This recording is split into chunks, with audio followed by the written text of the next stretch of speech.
Yeah, we will. Okay? Yeah, I mean, like, I'm just waiting for everyone to settle down. So we will start the event in another like 1 minute. It's already delayed by already like 7 minutes now. So those friends like who are outside, please call your friends inside, and we will start the event.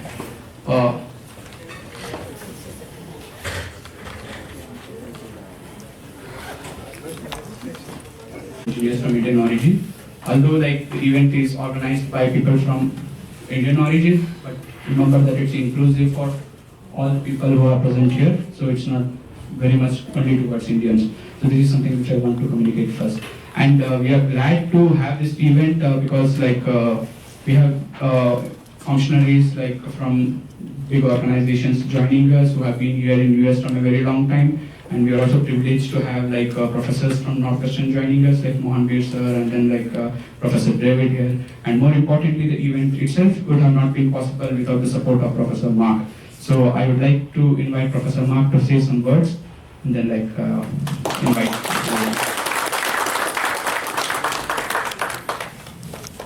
Okay, thank you, Asghar. For those who don't know me, my name is Professor Mark Werwath. I'm the director of the Master of Engineering program, also the executive director of the Office of Professional Education here at the McCormick School of Engineering.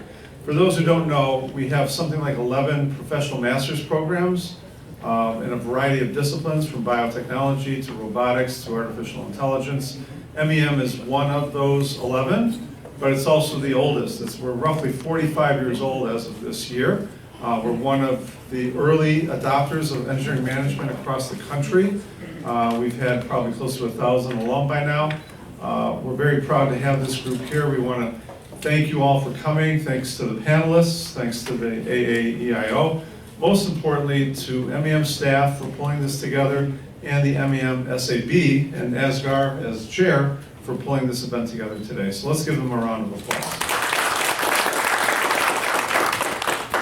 So MEM targets working professionals, as many of you know. We have average 5 to 6 years of experience, all STEM professionals, and we bring students from all walks of life and all corners of the planet. So we're part of something called the MEMPC, which is a consortium of schools across the country. So we'd like to think we're among probably the top 10 or 11 programs in the US. So again, thank you all. Thank you all for being here. And I'm going to turn it back to Asghar to get this thing going.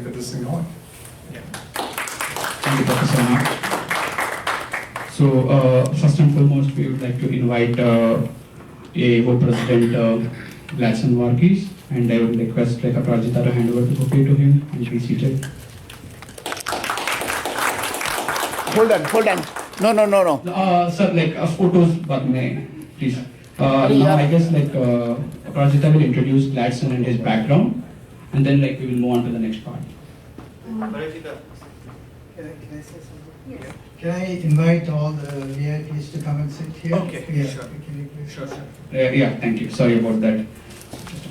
I invite like Nag sir to come and join us. He's from Salesforce. Hello. And I invite Professor Mohanveer sir from Kellogg. And I invite Professor David sir from Northwestern, again, McCormick School of Engineering. And I invite Magoji to come and join us. And of course, Professor Mark, because, and Nitin as well. So please be seated, sir. Yeah, now Aparajita will be introducing Gladson. Welcome, Gladson, sir. Mr. Gladson Varghese is the founding president of AAEIO, currently working as the divisional director of GE Transportation and Westinghouse. He is also working as the president of US Tektronix. He got his master's degree in mechanical engineering and MBA in operation management from Purdue University. He has been very active in community services.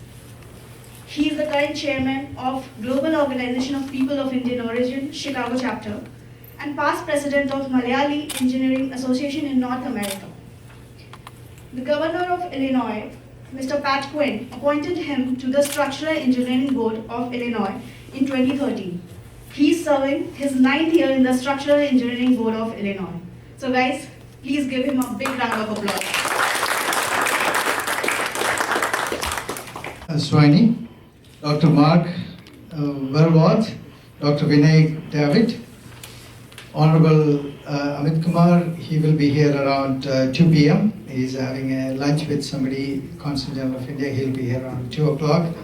AAEIO Board of Directors, especially the executive team, Northwestern University students, MEM, mostly MEM students are here.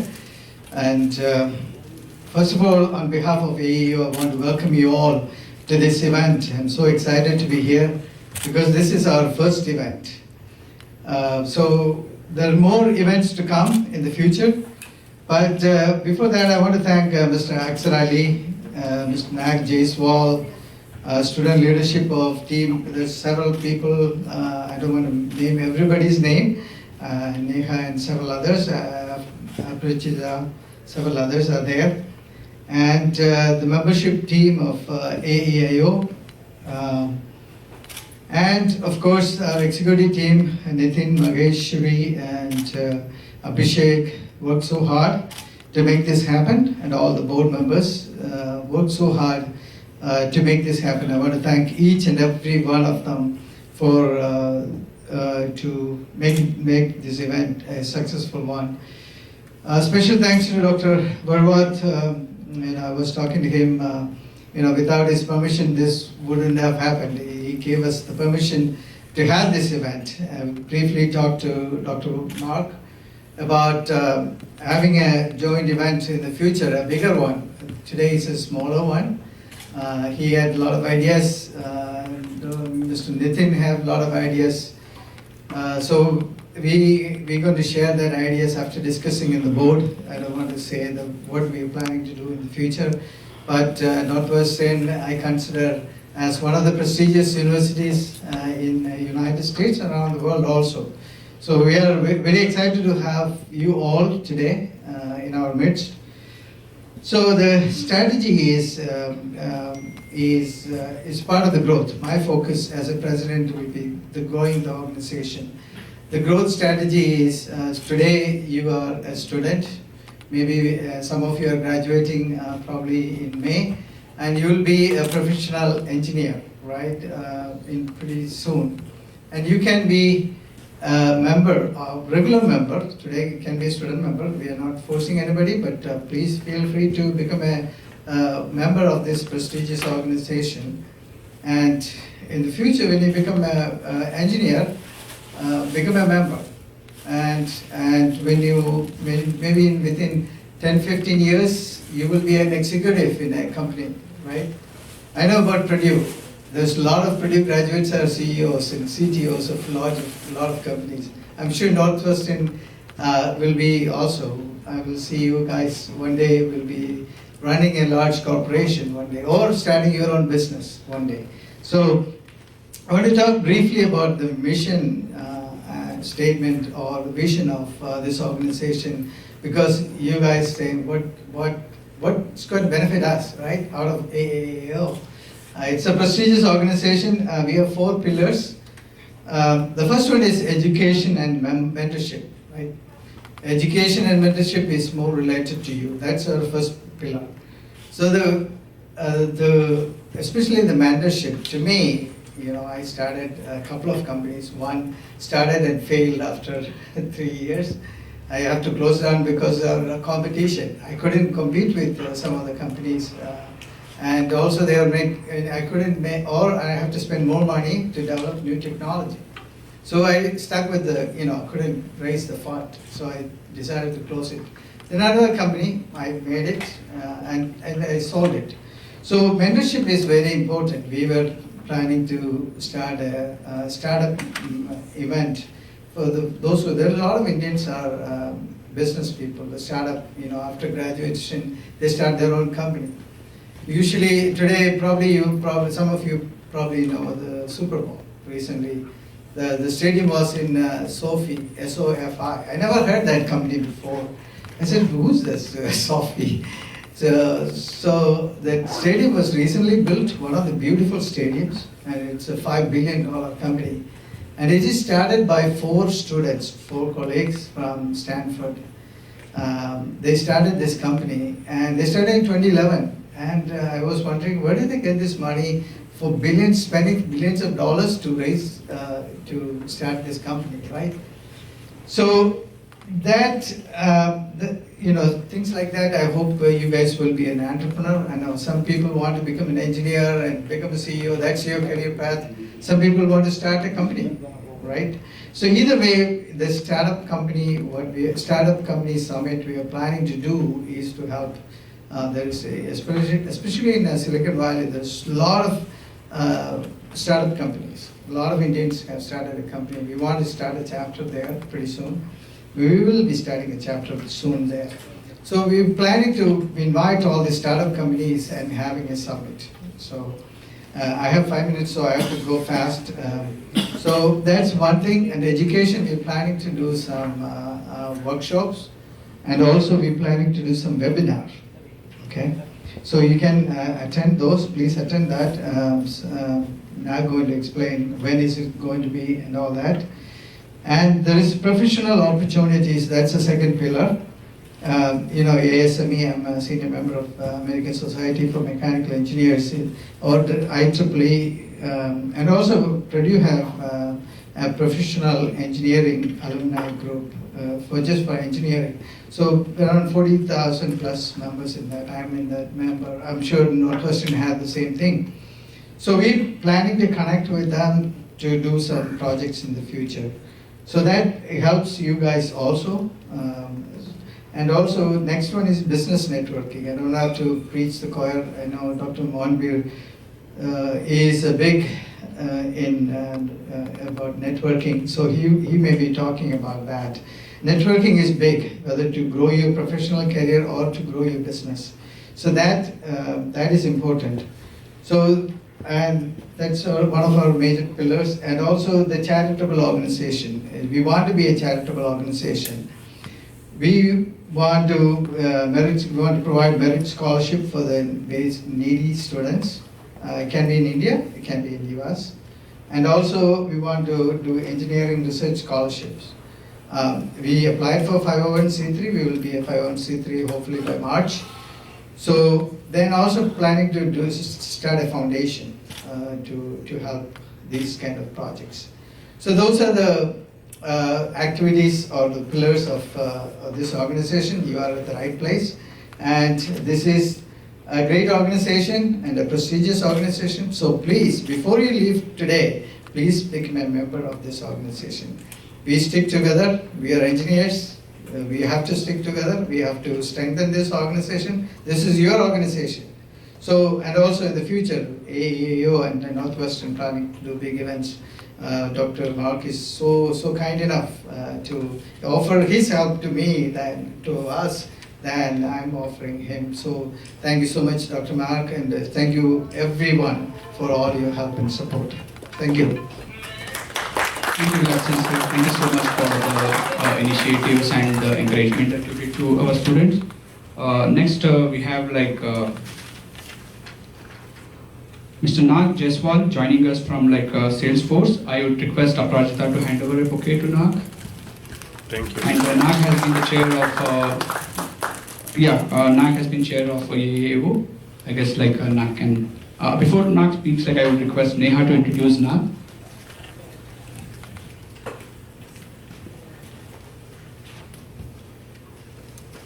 Yeah, so just a quick introduction. Nag holds a bachelor's degree in Electronics and Communications Engineering from Osmania University, master's degree in Electrical Engineering from Western Michigan University, and executive MBA from Northern Illinois University.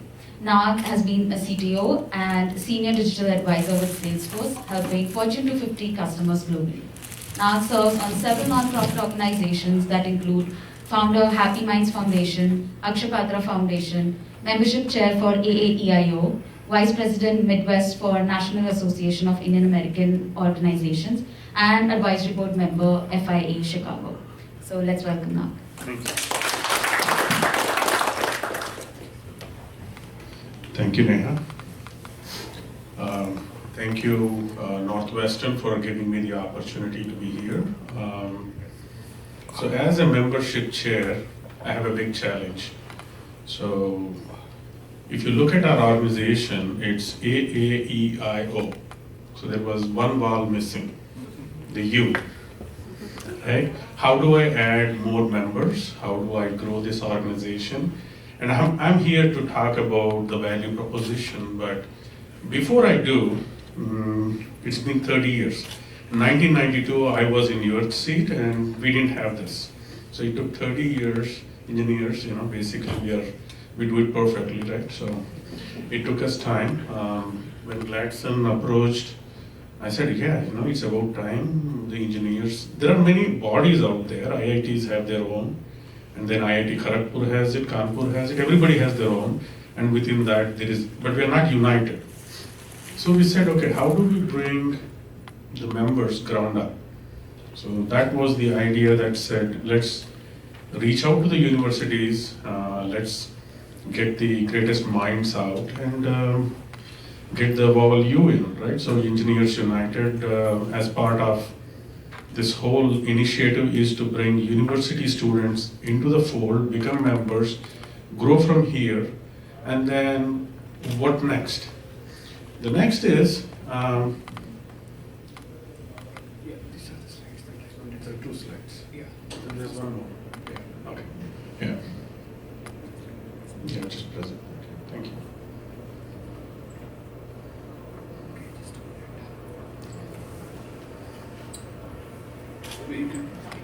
Okay. So, as Gladson mentioned, it's pillars, right? But the biggest thing is, what's in it for me? Not competition. So if you look at it, you guys are top 10, but you're not competitors. Don't look at yourself as competitors. You're all collaborators. We have civil, mechanical, I'm an electrical engineering, electronics and communication. But then, at the end of the day, I'm advising for Salesforce technology, right? If you understand all this, so we engineers, we are broad spectrum. So this organization is to unite all the engineering fields and then collaborate, not compete. And then, obviously, we will have to have that competitive spirit, but the organization's one of the pillars is to collaborate, innovate. How do we do that? When we started 30 years ago, we didn't have innovation funds, right? I started my company, I had to finance myself, grow, and then when 2008 came, it perished. There was not much financing available. Today you are in a very great space, and we have avenues where we have access to either innovation funds or you can showcase. And what best way to start other than Northwestern? So you guys are at the top. Let's start here. Let's bring all the universities, get your ideas out. So the value proposition is again collaborate, innovate, network. Don't be just in your shell. Go out and see what others are doing, what Stanford is doing, what Berkeley is doing, right? Again, how would you know that? If you're going to be very focused in your own spectrum, industrial engineer or electrical, or see what can you do together, and then grow. So that's the value proposition that I want to bring. Beyond everything, right? What's in it for me? I'm a member, I'm a student, there are many other organizations. You go, you do Bhangra in university meets, that's all fine. Culturally, you need to grow. But apart from that, professionally, how do I grow? Now, why only Indians? Well, we said we are from India, let's give back to the country, so that was what. But then the umbrella that we are bringing to the university is not just limiting there. We're saying, how can you bring others, but make sure that comes under our parent umbrella, that is the American Association of Indian Engineers. Now, if I continue further, one of the things that we didn't have was mentorship. We have great professors here. We have industry leaders. I am in the business for 28 years. We have Gladson, who's so successful. He didn't tell that he successfully sold his other company. He just said he failed. So he actually is, he sold, he retired, he came back, he's in the business, right? So we all have done that, right? We sold our companies, we have come back, we are in the mainstream. But the point here is, how do we share our knowledge with you guys. We're not competing. We want you to grow and then bring in more people so that you can mentor in the future.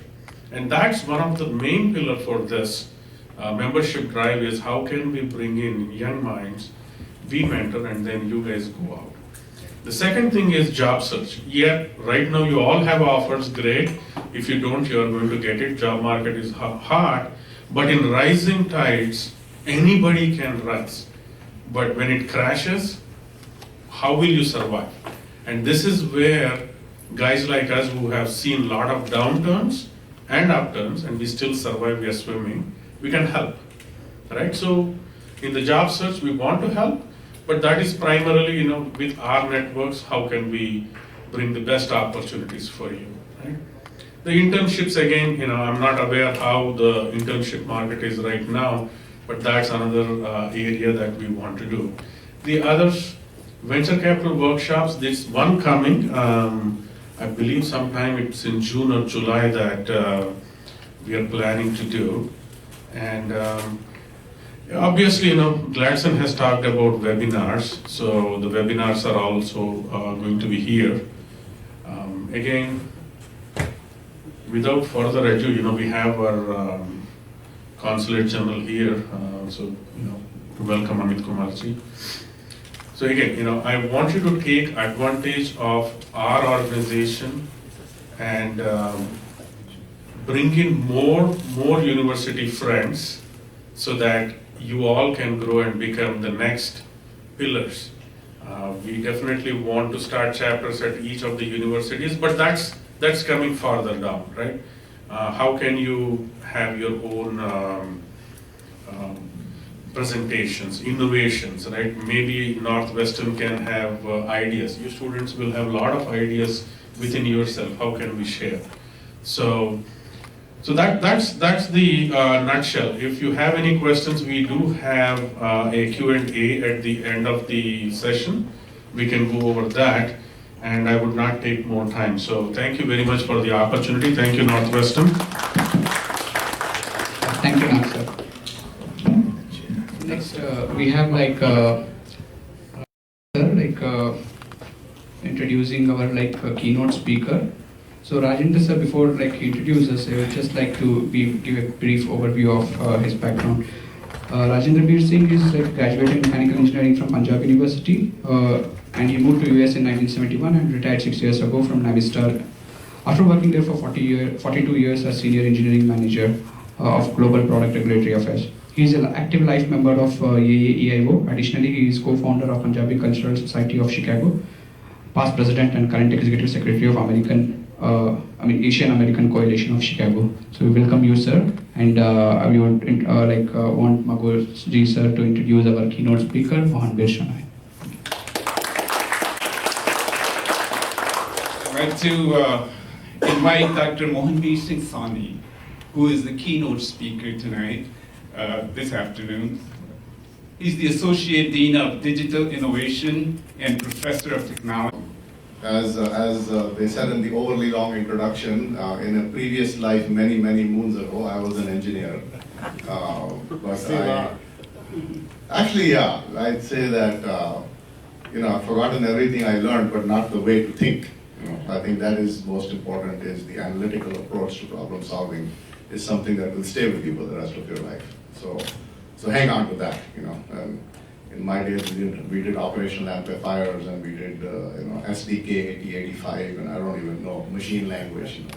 You never should have to program in machine language. So write machine code. Now you have auto ML. So anyway, what I wanted to talk to you about is, besides my responsibilities at Northwestern, I spend a lot of time with tech companies, both the sort of big tech, the FANGs, down to startups. So I'm currently advising about 10 startup companies around the world: Hong Kong, Israel, India, Bay Area. So as well as working with, in fact, I was with Salesforce yesterday, and Microsoft and Facebook and so on. So in that process, I really want to make this conversation very specific to a question you might have in your mind as you are, graduating with engineering, is what the heck is product management? And So I'm gonna address three questions. What do product managers do? How should engineers work with product managers? And what do product managers expect from engineers? Or lastly, what if I wanted to become a product manager? Is engineering a good place to start? Because I've been teaching, I've actually created some online executive education courses, and the one that I have on product management is widely successful. We've had almost 6,000 students around the world take that course. And the most common persona who's taking that course are engineering executives who want to sort of transition into product management.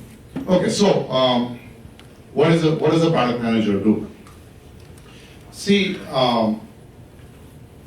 a product, when you sort of bring it to life and take it to market, it takes a village. It takes a lot of functions, right? Engineers build, designers design, UX people design the interfaces, supply chain sources, manufacturing produces, so that is if you're doing hardware.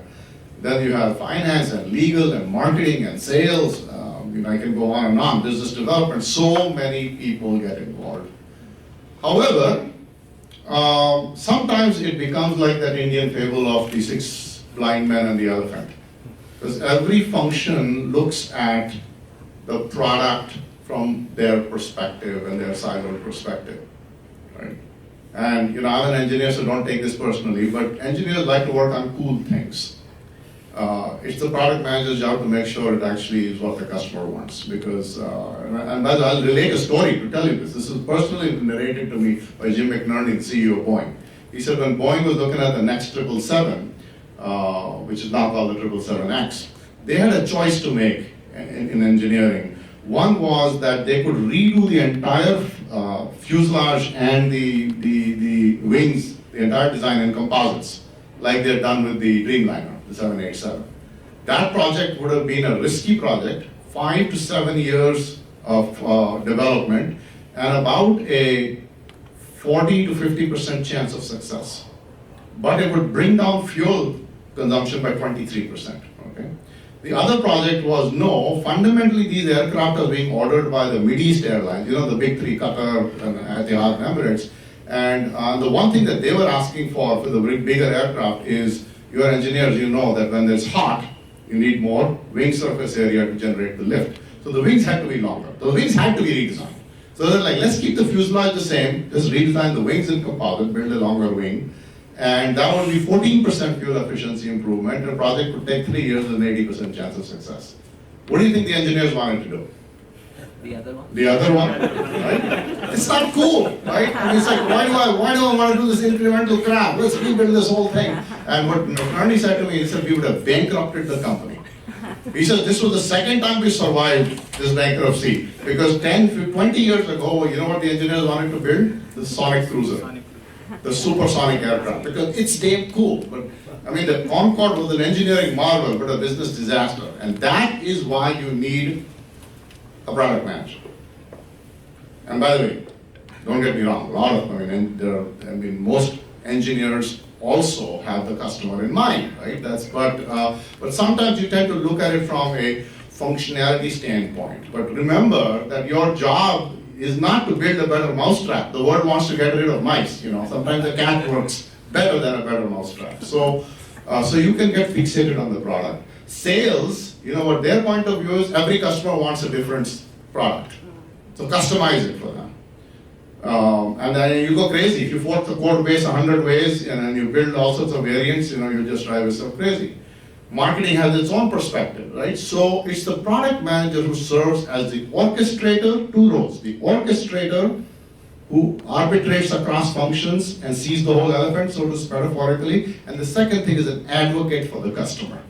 They are the ones who really say, this is what a customer wants, in fact. And so they are the advocate, they are sort of the voice of the customer. They do 2 things, bring the voice of the customer into the company and take the voice of the company to the customer, right? So that's product marketing then.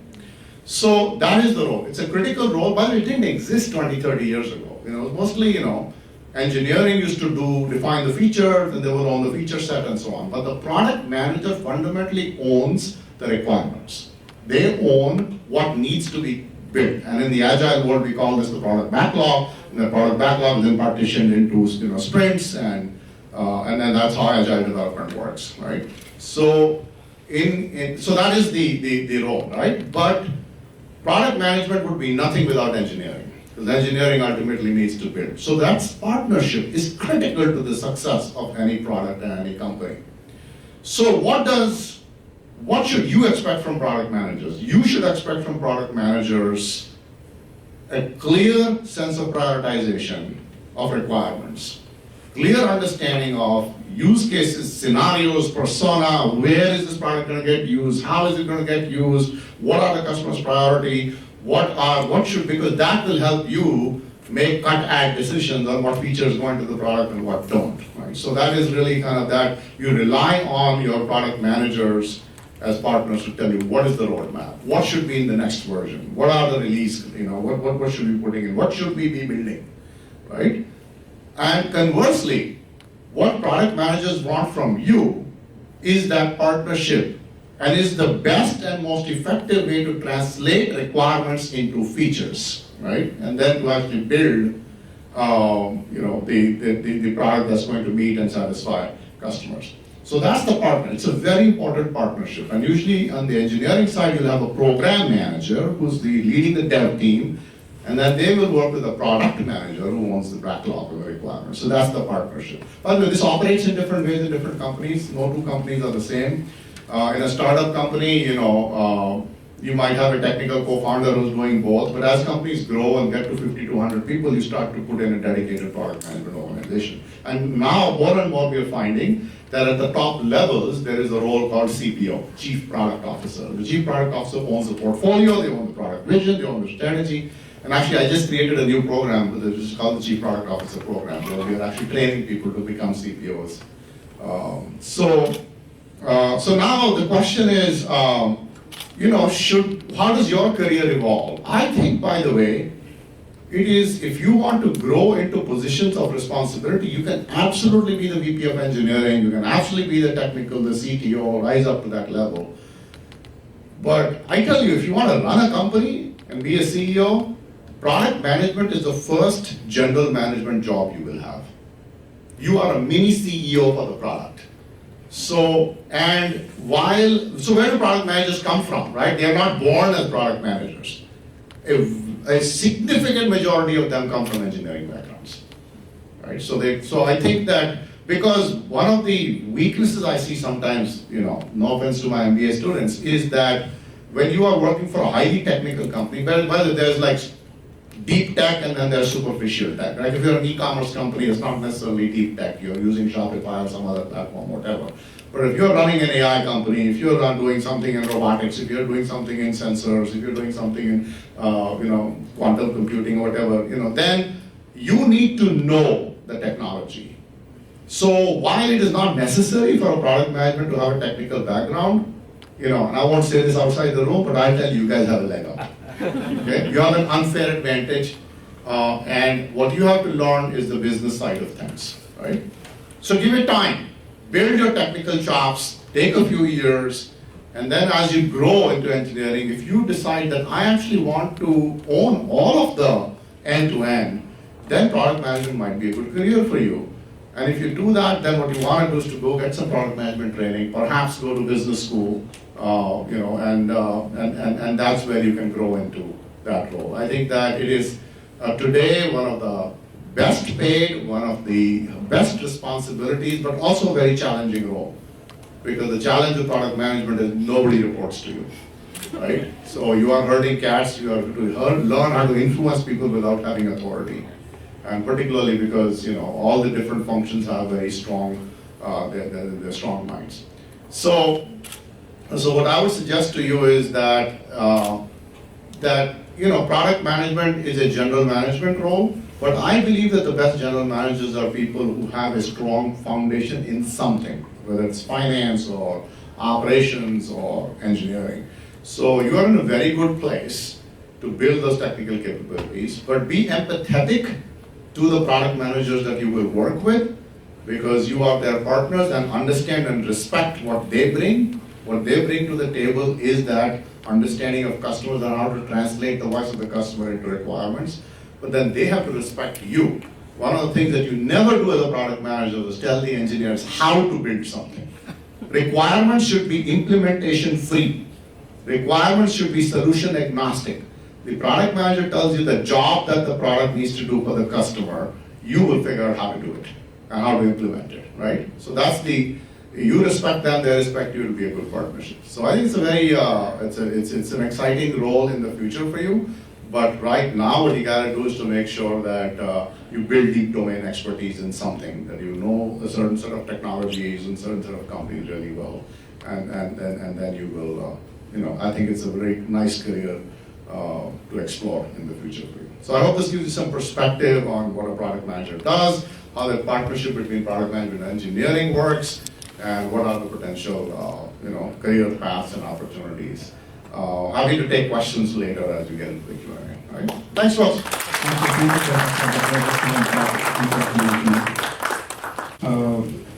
Consul General like Mr. Amit Kumar joining us by taking time out of his busy schedule.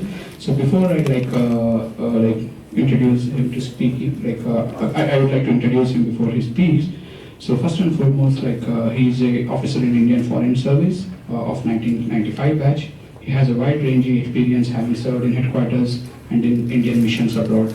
He has dealt on both bilateral and multilateral work in diverse areas such as political, strategic, economic, and business spheres. Prior to taking up his current assignment as the Consul General at the Indian Consulate in Chicago, he was Deputy Chief of Missions in Embassy of India, Washington, D.C. with Ambassador rank. His recent assignments include stint as Joint Secretary for Development Partnership Administration and as Joint Secretary for HRM, Human Resource Management in Ministry of External Affairs, New Delhi.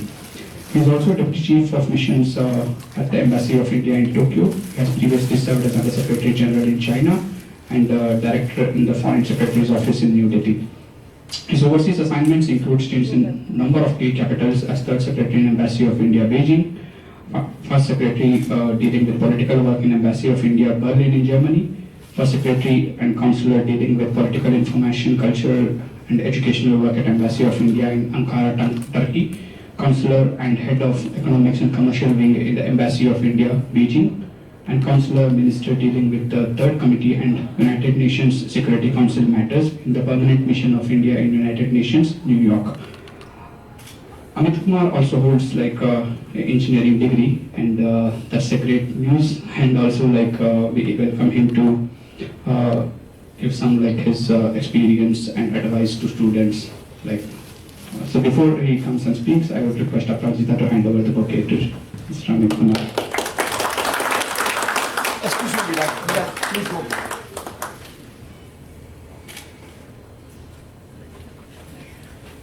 Thank you. Yeah, we are glad to have you, sir.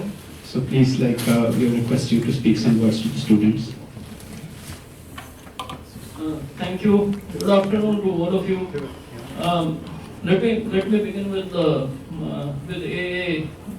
AAEIO.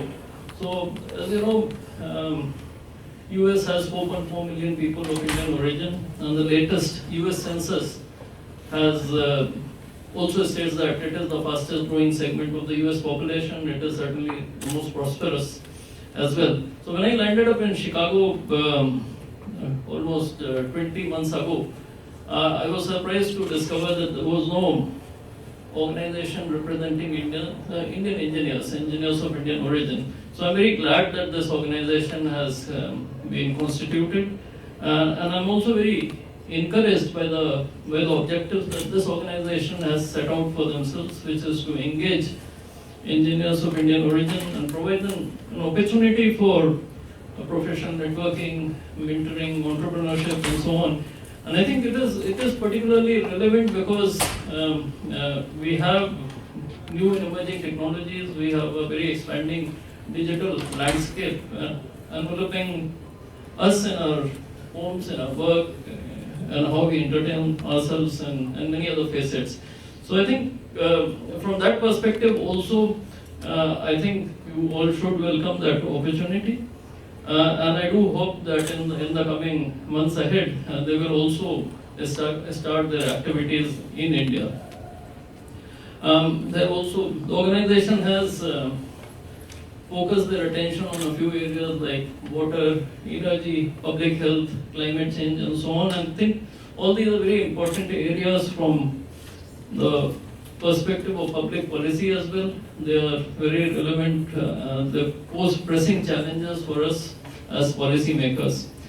So what I'll do in my remarks, I will cover some of these areas, what India and US are doing together, what Indian entrepreneurs are doing in this area, and a few developments in India. So let me first give a brief overview in terms of government's approach to improving the business climate in India. So you all here, we keep saying this, we are consistently sort of relaxing the regulatory framework in India. We have undertaken structural reforms. We have placed great emphasis on improving the business environment in the country, and quite clearly in the last few years we have seen significant expansion of both physical and digital infrastructure. To give you a sense of what has really happened, so in the last 7 years, as the Honorable Finance Minister in her speech to Parliament, in our budget speech mentioned, we have done away with 25,000 compliances, and we have repealed 1,486 laws. Of course, similar work is underway in states as well. So this is a huge, I think, in terms of compliance that was required previously and what it stands today, there is a significant improvement. However, this remains a work in progress. Government is committed to staying the course on that front. A second broad observation is about the rise of the startup sector in India. Last year we had 13,000 new startups in India, but if you were to look at 2016, we barely had a few hundred registered startups in India. Now, this is a great change. It is, of course, reflects more opportunities, greater willingness to take risks by entrepreneurs. But I think it also reflects something else, which is a wider shift in how Indian society today is looking at risk-taking in general. So that willingness is a great cultural shift in India, and I think it opens up a lot of opportunities. I've talked about digital landscape in India also has improved tremendously. If you look at one sector, financial services, the unified payment interface which was built in India and which supports almost every type of payment platform, it had $777 billion worth of transactions last year. It grew from $1 billion in 2016. So we have this huge jump in the last 5 years, and we also expect in the next 2-3 years more than 500 million more people coming online in India. Some people characterize this as the next 500 million. So that also will open up significant opportunities both for technology entrepreneurs, and I think from the government side we have paid a lot of attention to leveraging technology to improve our government outcomes.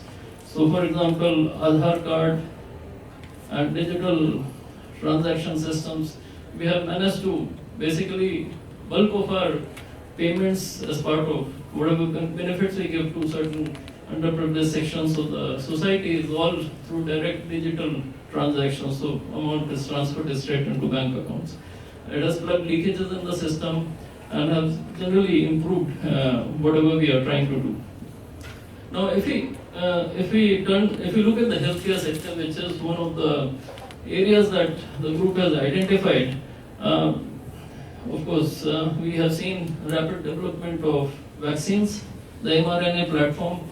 But what is interesting to note is that an Indian entrepreneur in the US was already working on this platform for malaria, for tackling malaria. He has done considerable work, and with the findings and with the learnings from mRNA vaccine development for COVID-19, he is hopeful to accelerate that work and take it to India. We have at least 2 vaccines which has come out of India-US partnership. We have Covovax, which has been developed by Serum Institute and Novavax. The other vaccine is called Corbevax, which has come out of collaboration between Bayer Institute in Texas and Biologic E. Then we were talking of Professor Mohan Sani mentioned about customization from the sales perspective. So it just struck me that entrepreneur based out of Michigan has been working with the University of Washington Hospital in Seattle, and what they've come up with is customized 3D heart and knee implants required in surgeries. And the way it works, and they have come to a stage where they can actually customize it, 3D print it, and deliver it to the hospital within 48 hours. So that is again provides you a window in the future of public health delivery. Back in India, we also have the Ayushman Bharat scheme, which essentially tries to provide health insurance to 500 million people from the lower end of the society. And again, we are hoping that this will also spur innovation in the medical devices sector. Some companies are already joined the fray.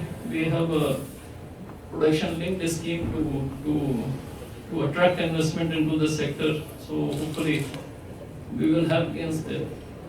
Now, turning to energy side, of course, the biggest challenge is how do you have reliable, affordable energy, which is also not harmful to the environment, meaning has lesser of carbon emissions intensity, and is also good for public health, so less of pollution, and the trade-offs involved therein. So I think, again, in many of these areas, I think technology can be leveraged. We have, for example, on the solar energy side, we have a number of Indian entrepreneurs working in the US, both on energy storage technologies and improving the photovoltaic solar modules.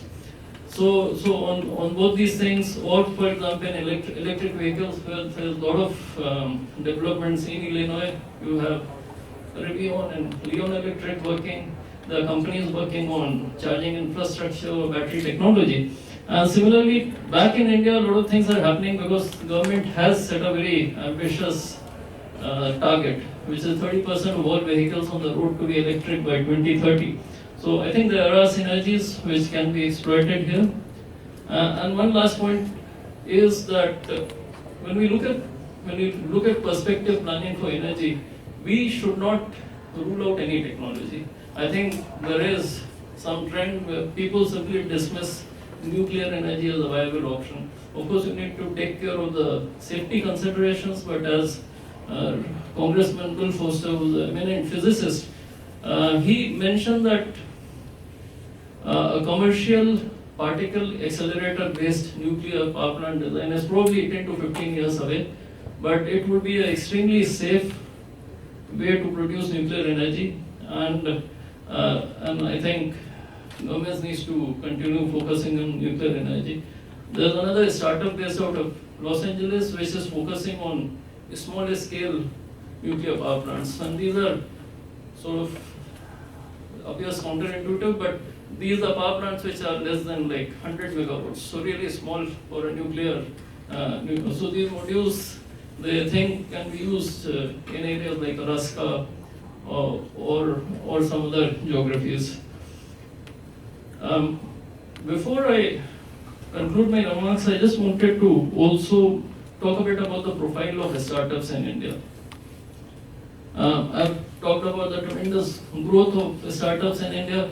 What we have seen in recent times, how entrepreneurs have demonstrated that the startups can be profitable while also serving the middle and lower segments of the society. And I think that is very promising, encouraging, because it can help solve some of the persistent problems that we have faced over the years. So, for example, there is a startup which is focused on connecting farmers to buyers and helps supplement farmers' incomes, looking at ways to increase productivity of farm produce. There is another a startup which is actually looking at how to digitize land records in India. And some state governments have focused on this problem, like Andhra Pradesh, Telangana. They are ahead of others in trying to digitize land records. But if it can be done successfully, that will be again a very, very significant development for us. There is another startup called Bazaar, which is trying to act as an aggregator for textile units. So we have lots of small textile units, but this can help solve two problems. One is it can help us increase our textile exports. But basically, you work with a group of textile producing units, ensure that quality is maintained, you do some capital infusion, but in return, you have a guaranteed supply of textiles, which you can ship out then to bigger retailers across Europe or the United States. And the fourth area is really area of education. There is a lot of emphasis on producing, and this actually cuts across many other sectors, is producing content for smartphones and vernacular languages. So Department of Science and Technology has taken a very key initiative. They're working with technology companies to produce education contents in different languages, all 22 official languages. They're working on natural language processing algorithms to do automatic translation, and then of course you will of course need a small group of experts to vet that content. So again, I'll end here, but I'll just say this, that I think what AAEIO has set out to do will play a crucial role in trying to bridge engineering communities in the US and in India in times to come. And that would be a crucial contribution. Thank you. Thank you so much, sir. So just before we end, one small question or comment is from my end. We are all engineers, majority of them are from India as well. Right. So based on your experience, institutions like AAEIO, Northwestern and all are kind of collaborating right now. So going forward, what's your view on how the students, especially who have traveled all the way, not only from India but across the world to universities like Northwestern, facing pandemic. So how has this altered the ecosystem here from your experience in business and government, and what would be your advice for students at Northwestern? It's a very broad question, but I think the pandemic has certainly induced change in behavior and has also fast-tracked certain delivery of certain services through the virtual format. So while I believe this was in context of education, this was probably the only way to do it. Moving forward, I do hope in-person classes will be the norm, but I think learning is that when you have many universities have shifted to pre-recorded lectures and is spending more time in classrooms on discussions. I think that is one shift that has happened in few universities. Maybe that is a better way for instruction delivery. I don't know about that. But overall, in general, for example, if you look at telemedical consultations, the technology was there for 2 decades and people had talked about it.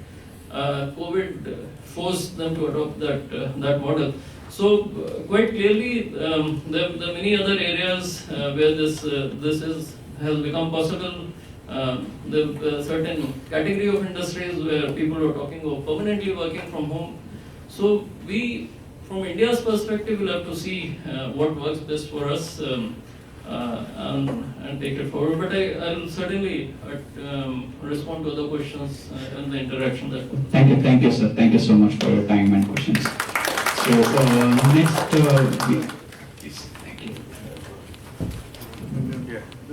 So because AAA was joining hands with SAB and then Northwestern in having an association in future as well. So just as a symbolic gesture, they want to cut a ribbon. So we would request Mr.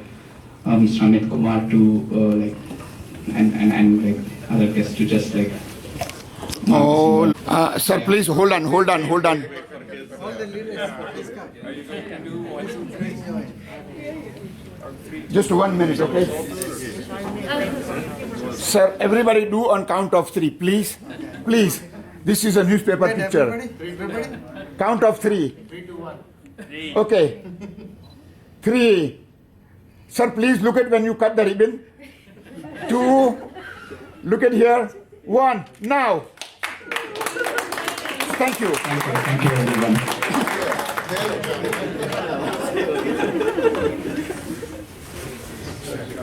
This is just a symbolic gesture, so I request like on behalf of like Northwestern and me and Sir, Brooklyn. 1 second, please. I need a picture for a newspaper. Please, everybody get together. It's nice. I need this thing for Daily Herald. Please, everybody, sir. Can we turn this light off, please? Why did you bring all the students? Turn this way. Maybe we will at the end we can. Or I think like yeah. This light is on a people's face. It's going to be a problem.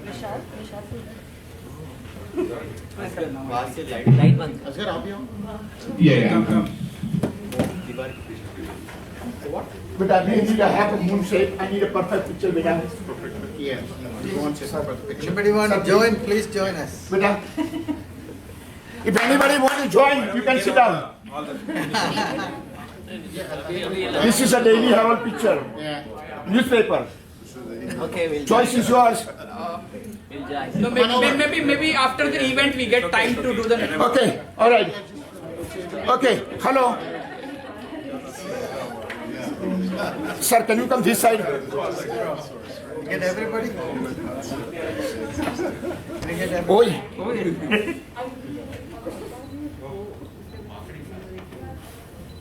One more. Ah.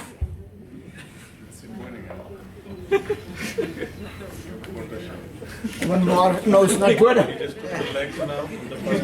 Hello. Please. Keep on smiling. Keep on smiling, beta. Everybody, please. Uno más and mucho gracias.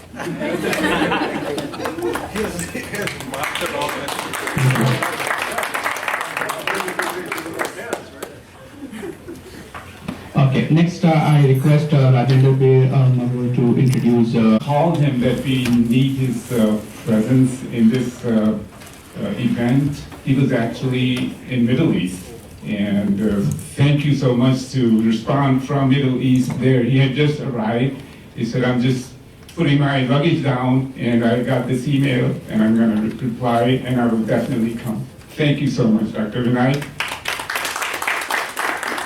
Dr. Vinayak Dravid is Abraham Harris Professor of Materials Science and Engineering. He's founding director of Northwestern University's Atomic and Nanoscale Characterization Center. He's also the founding director of Soft and Hybrid Nanotechnology Experimental Resource as NSF NNCI node. Dr. Dravid completed his BS Metallurgical Engineering from IIT Bombay, India, and PhD Materials Science and Engineering from Lehigh University, Bethlehem, Pennsylvania. Now I request Dr. Dravid that before joining the esteemed panel this afternoon, who are going to take questions from you, take a couple of minutes to say a few words. And we would like to hear what his thoughts are about this professional organization, collaboration between AAEIO and the Northwestern Engineering students on an ongoing basis. And I present to you Dr. Vinayak P. Dravid. Yes. Okay, hold on,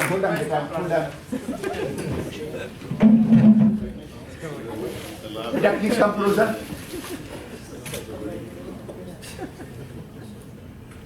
Thank you.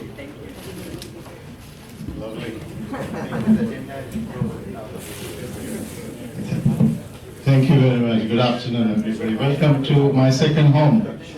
So this is my only job, only interview in life. So you can see we were born wildcat. So when Rajendra called, emailed me about this event, he said that he was referred to by Mohan Bisani. And so when Mohan says, ask something, we never said no. So I'm delighted. In fact, I learned quite a few words of wisdom already today with Mohan's talk. I have a startup company and we have a cool technology for pollution remediation, but it's the product design part that's very critical. Because ultimately what sells is the product that can be monetized, and I learned quite a few things already this afternoon. So some years ago, I was on the other side as a student, not too long ago perhaps, except that there were few of us, and there was no such organization that you have today with AAEIO. I feel like old McDonald's, EIO.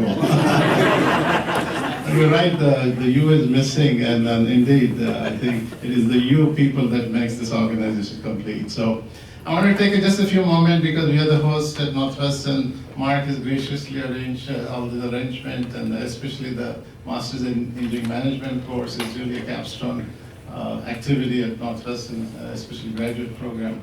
And so I thought I'll just give a couple of minutes perspective of engineering and McCormick in particular in the context of this organization and how we can benefit. And so first and foremost, Nuwan and Shine are the two centers. For those of you at Northwestern, I'll be happy to tell you more in the future. It's an opportunity to look at atoms, molecules in the context of all the way from technology to business to even journalism. And that's something I'll elaborate if there are any questions. So I want to take a first few moments just to set the stage here. So in the past, especially in our times, we used to go to the universities, and I went to IIT Bombay, more on IIT Delhi and others, because those institutions were called the fountainhead of knowledge, right? I mean, that was the original premise. But now all knowledge is now so ubiquitous, right? So it's no longer the knowledge or the information that's important. What do you do with the information? What do you do with the knowledge? How do you analyze, synthesize, and create new knowledge? And more importantly, how you disseminate that knowledge is the current paradigm. And that has been changing in the last couple of decades, particularly with the onset of World Wide Web and high-speed internet and so forth. The second paradigm is this engagement. And then what you're doing right now is this engagement locally with the community, with the institution, with the region. And this engagement is really the next. Is this working? Yeah. Okay, great. So it can be at various levels. You have regional, national, global engagement. And no longer the institutions, it's okay. Yeah, I hope you can hear me. The institutions are not just about scholarship or education, but it's also about innovation, it's about entrepreneurship. There are multiple factors nowadays that go into the institution. Thank you. That's okay. So it's in places like Northwestern, Stanford, MIT, are no longer just about ivory towers, but they're global scholarship and economic engine, and as you know, the professional master's program, entrepreneurship, Kellogg, engineering convergence is really the testament to that. The other thing you have to look at is whatever professional opportunities you have in the context of the trends that are happening globally, nationally. What's happening in Europe, East Europe right now, this Russian invasion, Ukraine, they're all related to some way, technology, especially energy related, and certain things, events happen in the world because of some of these cataclysmic changes, such as environment, energy, climate change, among others. So to put this in the context locally, regionally, nationally, and globally. And look at how globalization is going to change. I think you know these things better than I do. And this is where McCormick comes in, where we really converge the creativity and analytics together. So our Dean Julio often talks about whole brain engineering. Although it's not literally true, but some parts of the brain are more creative, the other parts are more analytical. And this idea of convergence of the two is the central mantra of McCormick. The other aspect of it, which I champion at McCormick and in Northwestern in general, other than this knowledge being the foundation on which you build the other higher learning, but also immersion or experiential learning. So it's a quote that I really enjoy. If I hear, I forget. If I see, I remember. When I actually do, I understand. So So when you actually experience something, that's when you understand that it's phenomenal business. So just get as much immersion learning as possible while you are here. One last thing thought is that in the past we had two products. I think Julio often talks about well-trained students as one product, scholarly output as the other. We still do the same thing, except that the students are not just well-trained technically, but they are very good in communication, finance, accounting. So if you're looking for advice, it's not just the core subject that we need to be championing, but also ancillary subjects, the accessory, the overlaps, the peripheral areas that need to overlap with your core expertise. And secondly, scholarship is not just about publishing paper, which used to be the primary case, but also IP, intellectual property, patents, joint ventures, startups, and I think so that's the main change that you see in these two. And last but not least, infrastructure of various kinds, information technology infrastructure, physical infrastructure. Those are the things. So we don't have the Bell Labs anymore and the Watson Research Labs, what industry used to do. So in fact, the onus is back on the institutions, universities, to really do that part, the bridging part, what other corporate world used to do. So what used to be a large size, we used to have a large group, or it used to be local, it's about me or I. Knowledge, that's obviously changed to network, and that's part of the reason we are here. It's much more global, it's more about coordinated effort as opposed to isolated. And it's not just about knowledge anymore, it's about creativity, what you do with the knowledge. But ultimately the fundamentals are still the same. If you haven't already read this Zook and Allen book, it really talks about going back to the fundamental, what is the founder's mentality. But don't forget where you come from. So with that, I think I should stop and I'll be happy to answer questions. Thank you, Professor Vinayak, sir.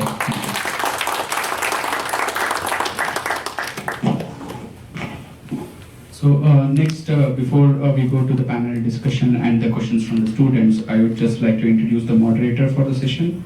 So we have Nitin Maheshwari and Vishal will be introducing.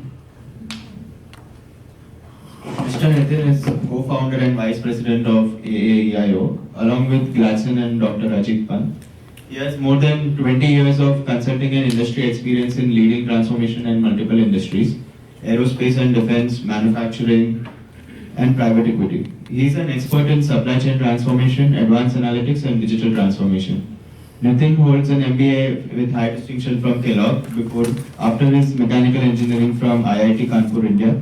In 2020, he formed his own firm, Mac Insights, to provide AI-driven consulting to his clients. In past, he has worked with United Airlines, AAR, and consulted for several clients at PwC and Elix Partners.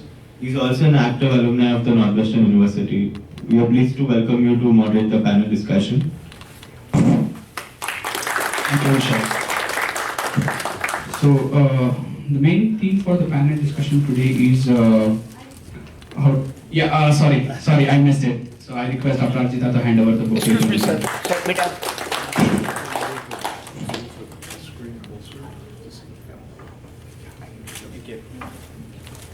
So the main theme for the panel discussion is like how to navigate your careers in digital world. As we all are aware, like there is so much of changes as Mr. Amit Kumar mentioned and Professor Dravid mentioned just some time back, and as well as what Professor Mohanbir mentioned and what Professor Mark mentioned in the very beginning. So that we are going through a very volatile situation where like challenges are, we don't have like examples from the past. So it is like either we evolve or we perish sort of a scenario. So in this scenario, I'm sure like we as students have like lots of like new insights to be known, as well as like get some insights from the experience of the experts present here. So without wasting much time, I will request all the panel members here create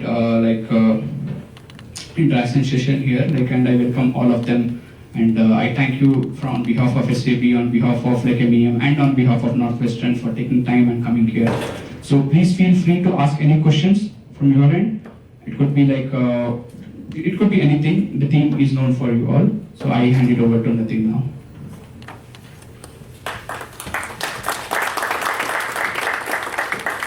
Thank you, everyone. I'm also a wildcat, so great to be back here and listening to Professor Swani and our chief guest and many others.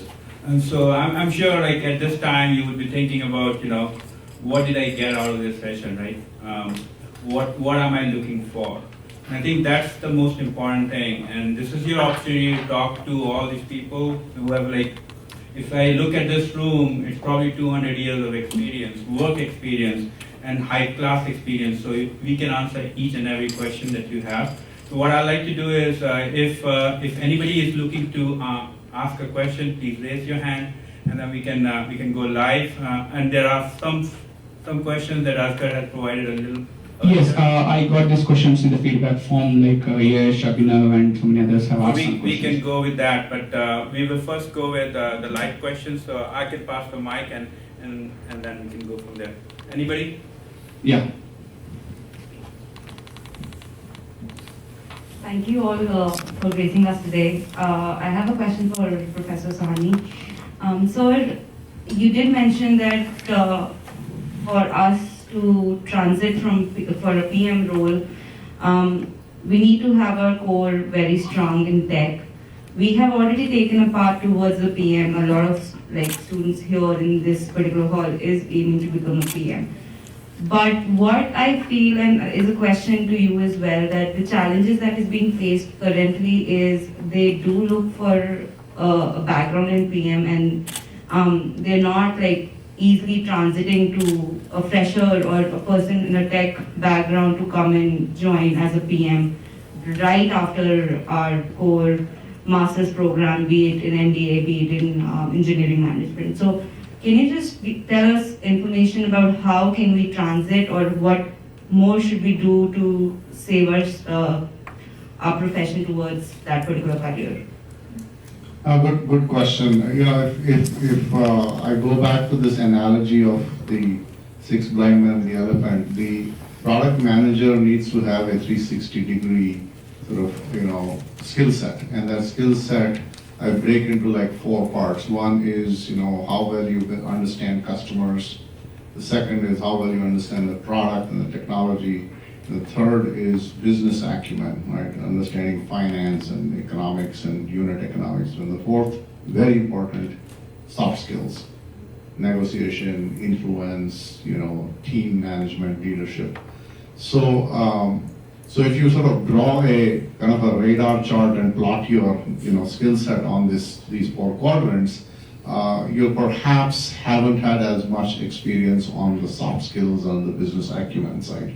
You're better at the product and technical and customer components. So think about what you can do to beef that up, right? So in the short run, there is now the good news is there's a lot of online education and courses that you can take. That is why we've been launching these courses on product management and product strategy. There's a 6-month course that we offer called Professional Certificated Product Management, right? So that actually gives you the certifications.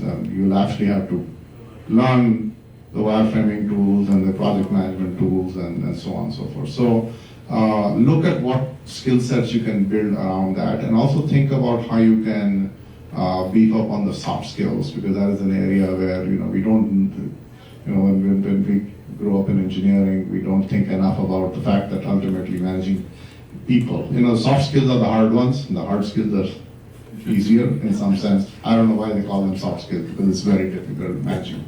So think about that. And the other thing I would say is, don't be in a hurry. Work as an engineer for a few years. I mean, it's like, I personally wouldn't say that you should start off in product management immediately after you graduate. Get some perspective, get some experience, and then, and in that process, pick up some of these other skills. Grow into product management. Don't look at a 90-degree shift immediately. You've got a fantastic education, you've got great prospects ahead. Learn how, engineering works first, and then you get your whole life in front of you. Thank you, Dr. Sani. I think one thing to add over there is, even just organizing, let's say just this event. Asghar and Mark are kind of playing the CEO role, right? That's, if you want to go into product management, you really have to be playing that aspects of it. So take opportunities, what you can get over here, get involved. And I think the second point I would like to add is, for any of these things, in this new world, to get any role, any job, you have to know the people. So In our inaugural address, Professor Sani said that your net worth is your network, right? So what that means is like how much you know about how many people you know. And I'll tell you, like for the last 10 years, every Sunday, I have a spreadsheet. If you want, I can open it up and show it to you. I call 5 people who are outside my network, and I record what I talk to them and what are their interests and everything, and I do send them information. And that's one of the reasons why I am on this work. Like I met Gladson, and Gladson met Nag, and now we know Salesforce, and then we connected to Mark today. So Mark wants to do some business competition. So that way, you cannot create a network by just saying, oh, I'm going to go network with this guy, Mr. Banu, or Mr. Get involved in an activity that you are passionate about, get them involved into it, and that's how you will become the true product manager. With that, anybody else Mark, you would like to add something? Yeah, I just wanted to say, how do you transition to product management? I do agree, you don't want to be in too big of a rush. What you have is the advantage of technical skills that most product managers do not have. So those become much more accentuated, much more relevant when you know the technology of the product that you're working on, right? Some of the best product managers that I've worked with were engineers on the product first, okay? And they understood the limitations, the capabilities, the possibilities, frankly, what the next generation should look like, the mistakes that were made, the things that differentiate that product from every other product, right? To understand that from an engineering perspective first can give a lot more value to the market later. The market really wants to understand what are the capabilities of what you've worked on, what you're doing. And some of the best product managers that I've worked with, I can think of from WMS Gaming, they spent 7 to 10 years in the engineering space understanding the technology first, and then the product management, and then ultimately they went to strategy. So what's after product management is product strategy, just to be able to formulate what does that roadmap look like? What's the next generation product? What should some of the derivatives be? And to literally lay out a roadmap for the next 5, 10, 15 years for your company. If you build from the bottom up, the way I just described, you will be so valuable that you'll find yourself one day, I suspect, a VP of product strategy. I have something to add here. So I successfully launched my own CRM product along with Salesforce. It's the same month, Feb 99. I had to sell it off, but that's the second story. One of the things that I encourage everyone to do is volunteer. So there are a lot of companies, a lot of startups that can't afford product managers. That's where your gap comes in, right? So I couldn't afford. So I became that product manager, I became that engineer, everything, because I was short of cash. So maybe that's another area that I would ask you guys is focus which area interests you, and then see if you can volunteer. There are a lot of positions on LinkedIn that They're also at 1871 and MPub. I've been publishing these on the MEM Canvas site for the last few months. So 1871 has dozens. MPub's got dozens of opportunities. Whether you get paid, whether you're an intern, whether you're volunteering, however you interact, whatever the best way to interact with these companies are, this is experience that you bring to the next company. And frankly, these startups would really appreciate it. Yeah, thank you, Professor Mark. I think so, please. Thank you. Anybody else like that? I heard a few hands, so you can. Product management roles where we are delivering the product as a viable product. I think consulting is a fantastic learning ground because every few months you're working on a different assignment with a different client in a different industry. So use it as a probe and learn process. It's kind of like that game we used to play as kids, hot, not, right? And then you might say, hot, I'm really interested in medical devices. Every time I work in this space, I get excited. So a lot of consultants, what then my students end up doing is after a few years, they will jump in, join a client, join an industry, get into an operating role. So I think consulting gives you the analytical skills, the market analysis skills, the strategy skills, But the problem as a consultant is that, you don't own a P&L, you're not actually, you're advising people, but then you need to jump into an operational role. So I think I think consulting is a really good learning ground. It also helps you to understand what are your interests and what are you passionate about, and then, then jump into an industry and a client or, that you're more excited about. So that's a pretty logical progression. And I'll add this to the same thing, is that as a consultant you can learn a lot, but if you keep doing different things and don't have any depth, as some of the people have said, you get lost completely. So pick an industry or pick a vertical. Like I consider myself a supply chain expert. That's what I do. So it's very important to focus on that, and I do that more for manufacturing and aerospace and defense. And that's how I'm known into the world, right? If you, let's say, do energy today, tomorrow you go somewhere else. I was asked by McKinsey to join. They want me to be a journalist. I said, no, I spent 7 years at United Airlines. I'm not going to do that. So make your own calls. And I think it's very, very important for all of you over here, and in this materialistic world, everybody chases money. Don't. 10, 20 years, if you are going to be of my age, you will find yourself, well, you made a little bit of money here and there, but you have no depth on anything. And that's where, people call it midlife crisis and everything. So have your depth in the things that you're passionate about, and make sure that you create mentors along the way who will kind of prop you up. Right? So if I have any problems, I'll go to the panel over here and say, do you have a perspective on this? I call so many people. Like, I'm running my own firm, so I reach out. Like one person said, like, don't spend any marketing budget on trying to get a huge website or something. Just make sure you can communicate your message properly to your own client. So I decided to do it that way. So again, I think you have to figure all that out. Consulting is very, very good, but a lot of people do it for the money. Oh, I'll make a certain base. That's the wrong way of thinking. Okay, next question. Sure. Hi everyone. My name is Setu Trivedi. I'm a part-time MEM student, and I just want to say, as a first-generation Indian American, this is probably like my proudest day. Since I was a kid, I haven't seen this many Indian origin leaders together in one place. So I'm really proud. This is great. So my question is, how do you deal with saying no as a product manager? A lot of times, as engineers with engineering background, it's hard for us to say no. If people ask us to do something, sure, we can do it. It'll be over budget and not on time, but we can do it. So how do you deal with that? And I'll leave it to Anybody on the panel wants to take that? Yeah. I'll say no. Me too.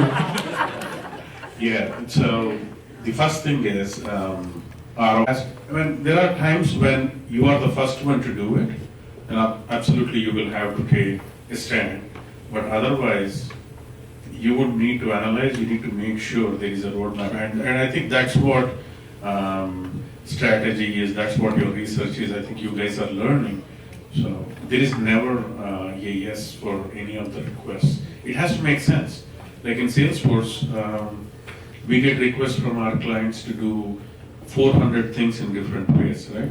We don't. If you go back and look at the queue, the wish list is 10-year-old. Simple things.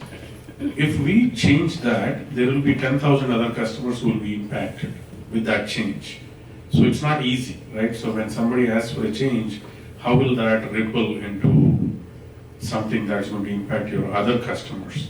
So you have to be very thoughtful and say, hey, we are going to research, we will get back, but yeah.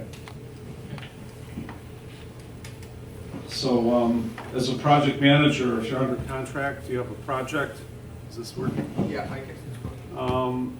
The thing to understand is the scope of your project, right? And if the request is out of scope, simply state this is out of scope to the project and offer to create a quote. I'll be glad to quote that for you for the next project, right? Or for the next change order. So another... I guess they both are on the same. Are they both dead? Yeah. I have this tendency of killing microphones, right? So this is the place where microphones go to die, is right this chair. So yeah, I got a magnetic personality. The materials guys tell me I've got a magnetic personality. So I'm sure it can be measured, calcium. I can feel it. You can feel it. Okay, there you go. what you want to do is basically deliver the message with a little bit of a positive tilt to it, right? So you can say, that's out of scope. No, we can't do that, but we can quote it for the next project, for the next iteration.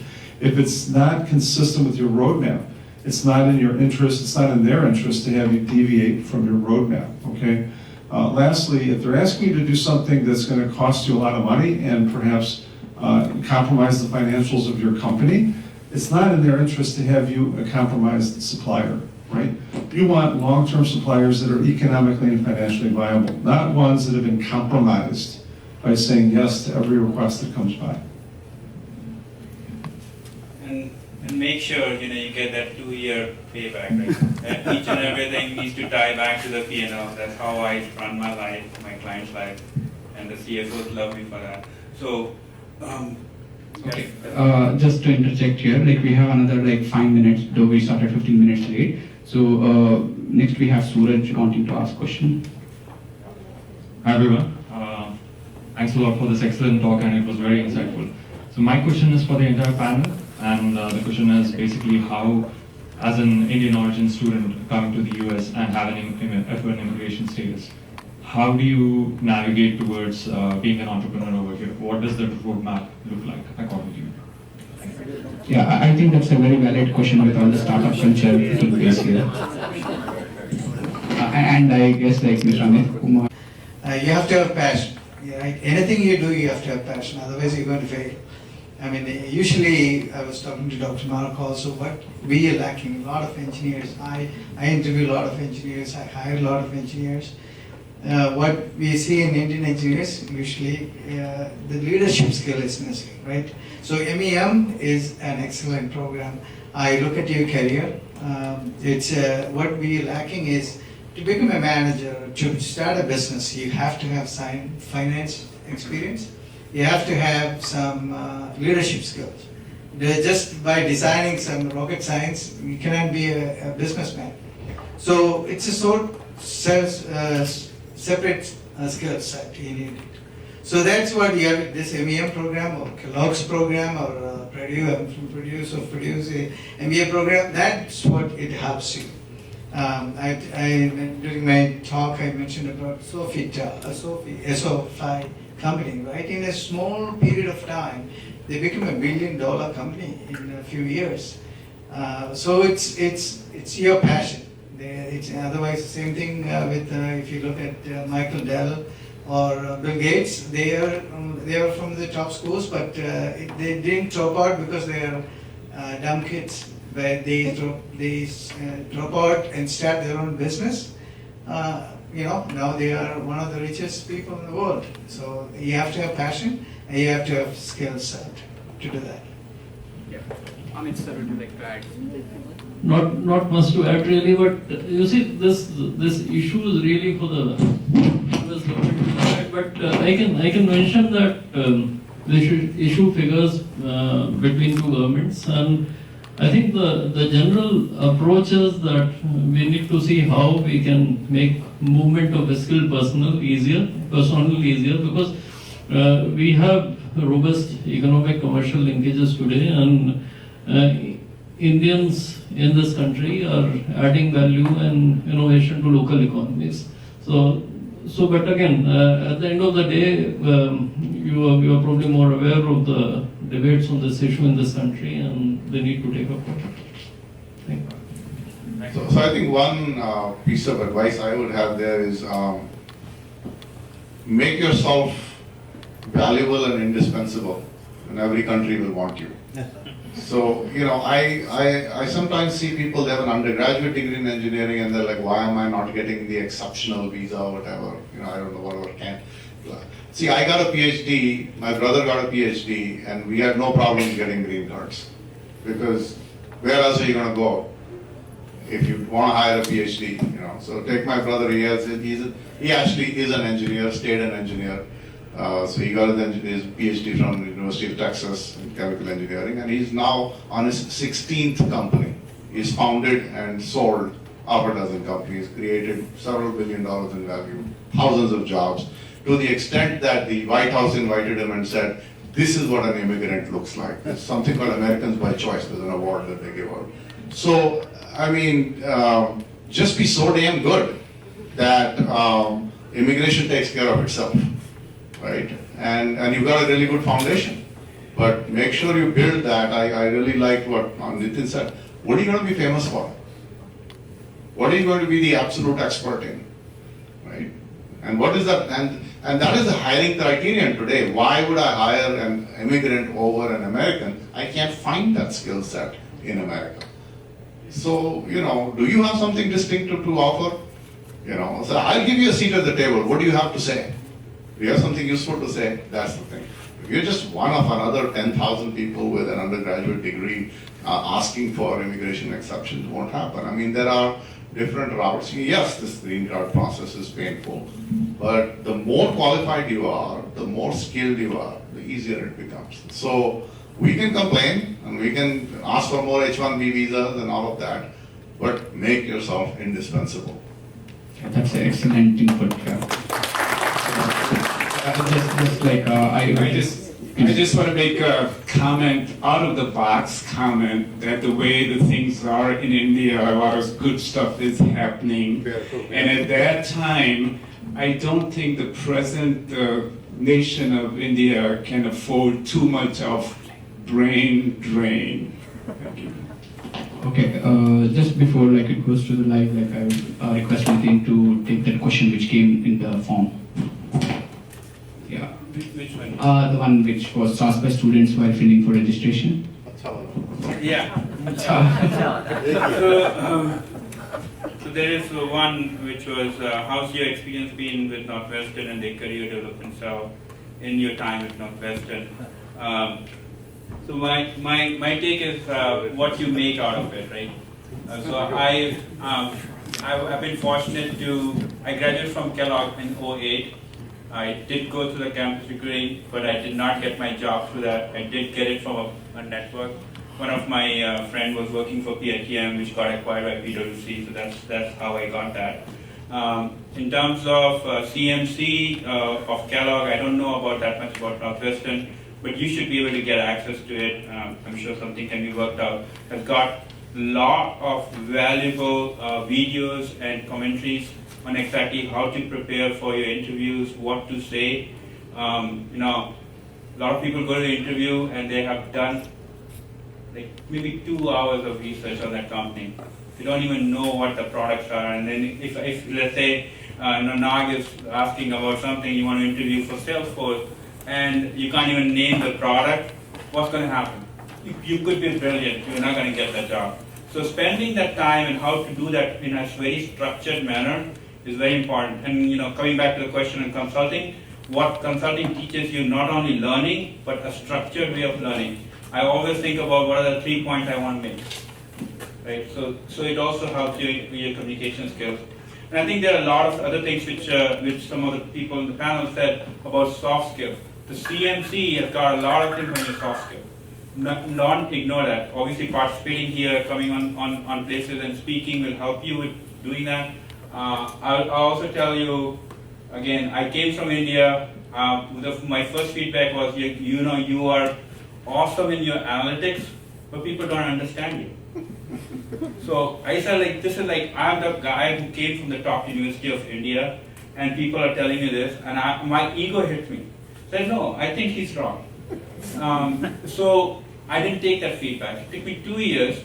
After that, I ignored it. I went into actually consulting, and then I figured out I'm having the same problem.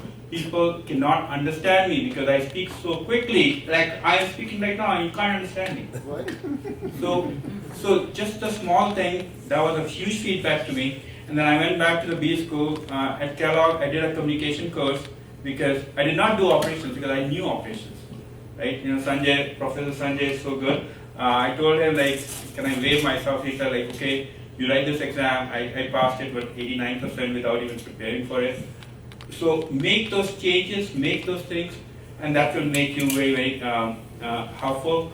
And on top of that, I don't know whether you have it here, but at Kellogg, we have a career coach. So it's like lifelong. I have built a relationship. Carrie Davis is my career coach. She actually knows more about my issues at work and how I'm dealing with my when you get higher level, you have like politics and everything else. So just like, I'm in this TIFF, what do you think? Because they work with so many other alums, she's able to advise me, Nathan, you gotta go think about this. Never tell your past salary if you're going for the next thing. What people do most, oh, I was making 70K, all right. That's where you're pegged. If you're even worth 95K or whatever you're worth, you're pegged at 70K. So some of those things you can really learn. And coming back to the whole thing, I'm on my 5th job, which is my own job. But the past 4 jobs, I did not get through CMC. I got through my network. I believe in that. First job at United Airlines, I was presenting at the Informs conference. So you need to go to those conferences, right? Again, comes back to what Gladstone was saying and Moonvi was saying, passion. What are you passionate about?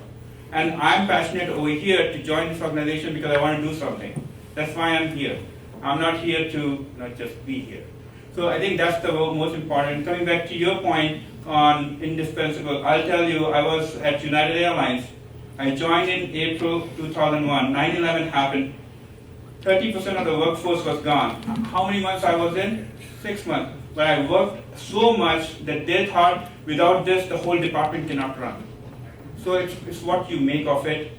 You have an opportunity, and I'll tell you, like, no offense to anybody, but people who are immigrant in this have a higher drive. Use it. Use it, because that's the drive which made all these people who where they are right now, and you have it, use it. Thank you, Nitin. Like, just one follow-up on that. I want 2 people on the panel to answer this specifically to Professor Dravid and Mr. Amit here. So, as Professor Dravid is in that hard research that he explained, it applies not only for our students but elsewhere as well. So, how do you communicate that research to executives in a way that they understand? And this is where Mr. Amit's follow-up will come in. Sir, you have interacted with, from your career profile, it is very clear that with the president, prime ministers, and then all the top executives and the CEOs of the company. So at times we have the technical skills, but the confidence that is required. So which is something even though we know we kind of falter at times. So how did you manage in your career in foreign services, especially we know you are trained in that skills, but how did you do the transition and any takeaways there? So the question is communicating research to layman and how to do it confidently. It's a great question, and I'm very glad that you brought it up. Because especially in the last decade, you've seen the technologies become very complex, sophisticated. On one end of the spectrum, we have CRISPR, where it's about manipulating your genome, to other quantum computing and so forth. So the complexity of technical and scientific topic actually necessitates that you try to explain it in a bite-sized mode, and you take a complex problem, make it simpler in terms of communication. So one quick example of that is, as a part of a center with the National Science Foundation, we have a program with Medill School of Journalism, where the journalism students spend time in our center and watch the process of scientific creativity, engineering, innovation, and then they make stories out of it. And the engineers benefit from seeing how non-technical experts can appreciate the subtleties and nuances of science and technology. And so you get this mutual benefit. The journalism learn about technology, science, scientific advances, and how they will shape the future businesses and markets. And then the scientists and the engineers learn how to tell stories, because ultimately we all humans and we need to connect with each other viscerally. And so I think this ability to take a complex problem and make it into small bite-sized anecdotes, I think is the best way to communicate. Thank you. I think it's a very interesting question, and I fully agree with what Professor Dravid has mentioned, because his advice really cuts across any profession that you will pick up. And I come from IIT Kanpur, and I agree with Nitin. Back then, I hope that things have changed now, but back then there was no emphasis on soft skills or communications, and this is something one learned on the job. You have to make a conscious effort in terms of communicating. But in our profession, I think the additional thing that we need to do is to, when you get posted to China or to Tokyo, to Japan, you need to understand cultural nuances, of different, because societies behave differently. You have to learn to figure out the body languages, the usual cultural norms to be able to break down what they're actually, how they are responding or what they might be responding. And I think it is also true for foreigners when they interact with Indians in terms of body language. So that's the additional point that we need to consider. But yes, for effective communication, I think you need to distill the key messages and use as simple language as possible. And it is also true for the government in terms of explaining what the government policy is trying to achieve or not. And from my work here, for example, if like higher education cooperation is a very important aspect of my work, and there's some really cool technologies here and my interaction with several universities that have come across. Wow. Can everybody clap, please? You will be very much surprised. Everybody clap. Everybody clap. Everybody clap. Everybody clap. Everybody clap. Everybody clap. Noise. Make some noise. Make some noise. Make some noise.